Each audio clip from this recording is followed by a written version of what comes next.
ഇതെന്താ ഇത്? ആയിഷ, ജെന്നിഫർ,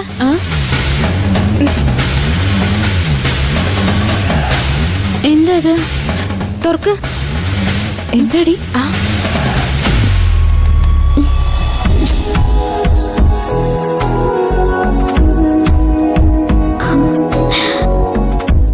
മാലയോ? ഇതെവിടുന്നാ?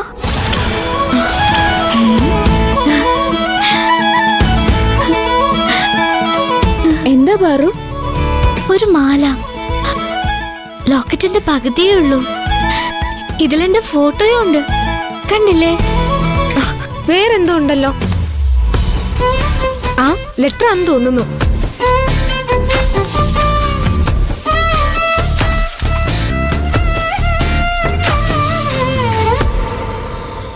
പാറുവിന് ചില ബന്ധങ്ങൾ കാന്തം പോലെയാ. ഒരു നിമിഷം പോലും അകന്നിരിക്കാൻ അനുവദിക്കില്ല. തന്നിലേക്ക് ആകർഷിച്ചുകൊണ്ടേയിരിക്കും. അതുപോലെയാ എനിക്ക് നിന്നോടുള്ള സ്നേഹം. എപ്പോഴും എപ്പോഴും നിന്നിലേക്ക് എന്നെ ആകർഷിച്ചുകൊണ്ടേയിരിക്കുന്നു. രാത്രിയും പകലും എല്ലാം. ഇത്തവണ നാരങ്ങമിഠായി അല്ല എന്റെ സമ്മാനം, എന്റെ ഹൃദയത്തിന്റെ പാതിയാ. അത് ഞാൻ നിന്നെ ഏൽപ്പിക്കുന്നു. അതിന്റെ മറുപാതി എന്റെ കയ്യിലുണ്ട്.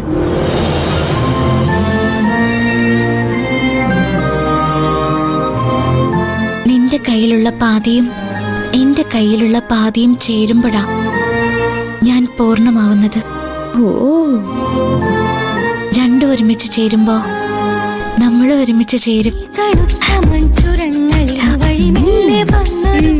എന്റെ പൊന്നു ഗന്ധർവ, ഇയാൾ ഇങ്ങനെയൊക്കെ എഴുതിയാ പ്രണയത്തിന്റെ കടലിൽ ഞങ്ങളുടെ പാറു മൂക്കും കൊത്തി വീഴും.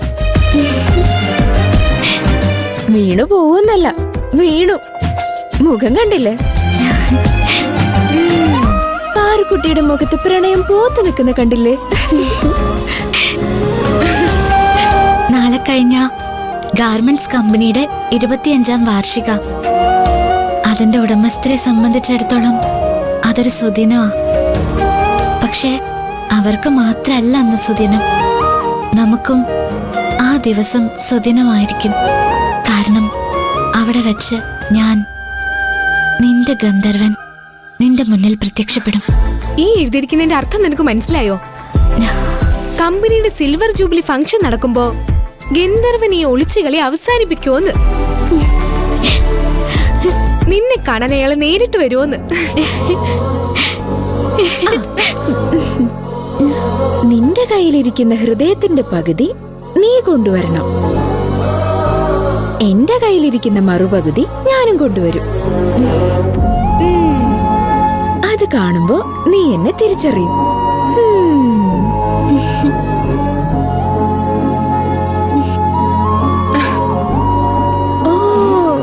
പാറുവിന്റെ കയ്യിലെന്താ ഒരു മാലയൊക്കെ? മാല മാത്രമല്ല, ഒരു ലെറ്ററും ഉണ്ട്. ഗന്ധർവന്റെ പ്രണയലേഖനം. ഇവളുടെ തലേണയുടെ അടിയിൽ നിന്ന് കിട്ടിയതാ. തലേണിക്കടിയുന്നോ? എന്റെ കൃഷ്ണ, അതിന് നീ എന്തിനാ ദൈവത്തെ വിളിക്കുന്നത്? ഇവളുടെ തലേണിക്കടിയില് ഗന്ധർവൻ കൊണ്ടുവച്ച സാധനങ്ങൾ കണ്ടിട്ടും നിനക്കൊന്നും തോന്നുന്നില്ലേ?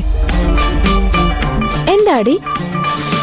നമ്മൾ ഉറങ്ങിക്കിടക്കുമ്പോ അയാൾ ഈ റൂമിൽ വന്നു എന്നല്ലേ അതിന്റെ അർത്ഥം? ആ, അത് ശരിയാ. ഞാൻ അത്രയ്ക്ക് അങ്ങോട്ട് ആലോചിച്ചില്ല. പാറു, അയാളുടെ മനസ്സിലിരിപ്പ് അത്ര നല്ലതല്ലെന്ന് ഞാൻ നിന്നോട് പറഞ്ഞു തന്നത് നിനക്ക് ഓർമ്മയുണ്ടോ?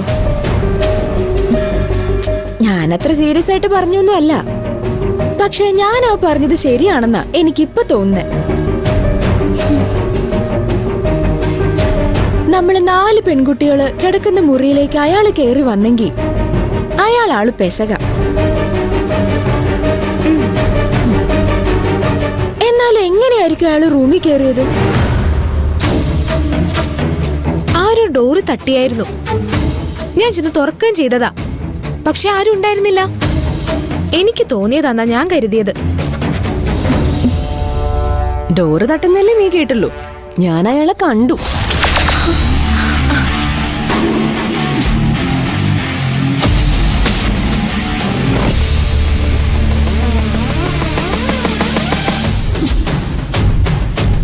ആ സമയത്ത് എന്റെ കയ്യിൽ കണ്ണട ഇല്ലായിരുന്നു. അയാളെ വ്യക്തമായിട്ട് കാണാൻ പറ്റിയില്ല. നിനക്ക് ഞങ്ങളെ ഒന്ന് വിളിക്കായിരുന്നില്ലേ? പൂച്ചയാണെന്നല്ലേ ഞാൻ കരുതിയത്. അത് അയാളായിരുന്നു എന്ന് എനിക്ക് ഇപ്പോഴല്ലേ മനസ്സിലായത്. ഗന്ധർവനല്ല, സാക്ഷാൽ ദൈവം തന്നെയാണെങ്കിലും 4 പെൺകുട്ടികൾ കിടന്നുറങ്ങുന്ന റൂമിൽ കള്ളനെ പോലെ കയറി വന്നത് തെറ്റ് തന്നെയാ. നീ എന്താ ഒന്നും മിണ്ടാത്തത്? അത് തെറ്റ് തന്നെയാ. പക്ഷേ ആഘോഷം നടക്കുന്ന സമയത്ത് എന്നെ കാണാൻ വരുന്ന അറിയിക്കാനല്ലേ അയാളെ റൂമിലേക്ക് വന്നത്. എന്നെ അറിയിക്കാൻ വേറെ വഴിയൊന്നും കാണാത്തോണ്ടായിരിക്കും നേരെ റൂമിൽ വന്നത്. ഇതെന്റെ തലേണക്കടിയിൽ വെച്ചിട്ട് അയാൾ അപ്പൊ തന്നെ പോവാൻ ചെയ്തല്ലേ. പക്ഷെ പാറു, അയാൾക്ക് എങ്ങനെ അതിന് ധൈര്യം വന്നു?